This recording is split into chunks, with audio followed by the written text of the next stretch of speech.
वारकरी संप्रदाय साहेब आलाय, शिवसैनिक आले, सर्वसामान्य नागरिक आले. जो माझा वारकरी हे तीर्थप्राशन करतो या ठिकाणी मी पहिलं घेणार, मग हे घेतील, मग तुम्ही घ्यायचं. हे अजिबात याचा अपमान होणार नाही. पण ह्याची काय आहे परिस्थिती हे जाणीव आपल्याला झाली पाहिजे. एक थेंब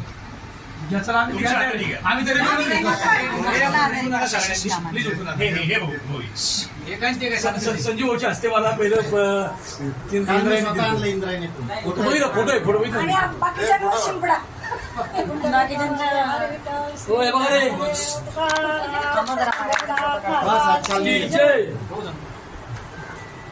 साहेब 100% पिलेले पण काही आणि ह्याने जाऊन आणलेले का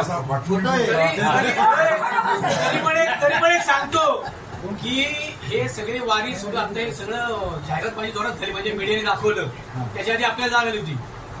धरणातलं पाणी सोडलंय तर हे पाणी खूप स्वच्छ आहे म्हणून साहेबांनी तरी तत्परता दाखवली.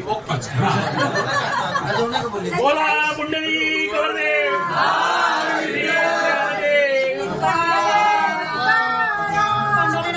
प्रदूषण मुक्त,